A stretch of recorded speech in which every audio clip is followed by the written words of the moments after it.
Chinese trawlers کو شکار کا پرمٹ جاری کرنے اور ضلع گوادر کی سمندری حدود کی خلاف ورزی کے خلاف نیشنل پارٹی اور BSO پجار گوادر کے زیر اہتمام گوادر پریس کلب کے سامنے احتجاجی مظاہرہ کیا گیا۔ احتجاجی مظاہرے سے خطاب کرتے ہوئے نیشنل پارٹی کے مرکزی فنانس سیکرٹری حاجی فدا حسین دشتی،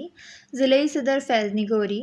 صوبائی ورکنگ کمیٹی کے ممبر آدم قادر بخش، ضلعی جنرل سیکرٹری حاجی یوسف، تحصیل صدر ناگمان بلوچ، نیشنل پارٹی کے رہنما سابقہ chairman municipal committee Gionee Manzoor Qadir بخش، BSO پجار کے زونل صدر خداداد، سینئر سیاسی رہنماؤں سابقہ چیئرمین بلدیہ گوادر عابد رحیم سہرابی، حسین واڈیلا،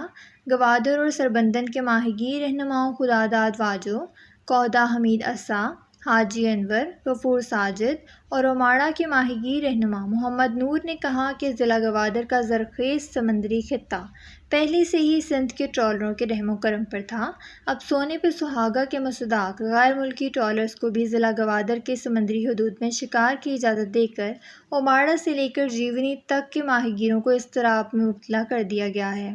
انہوں نے کہا کہ پہلے بلوچستان کا ساحل سلیکٹڈ صوبائی حکومت کی طرف سے برائے فروخت تھا،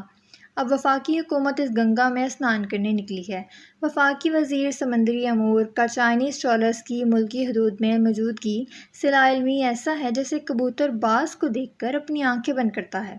چائنیز ٹرالرز کو یلغار کے گواہ یہاں کے ماہی گیر خود ہیں۔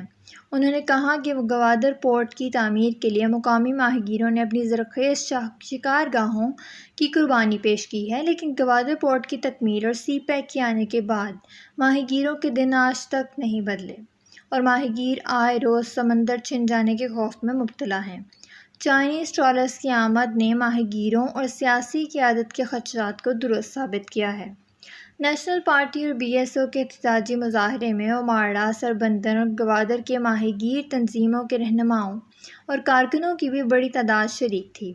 جس میں ماہی گیر اتحاد گوادر، پاکستان فشرمین پوک فورم، انجمن اتحاد ماہی گیر کولگری وارڈ، گوادر عوامی ماہی گیر اتحاد اور انجمن اتحاد ماہی گیران سربندن شامل تھے۔ مظاہرے کی نظامت کے فرائض نیشنل پارٹی تحصیل گوادر کے جنرل سیکرٹری ولید مجید نے ادا کیے۔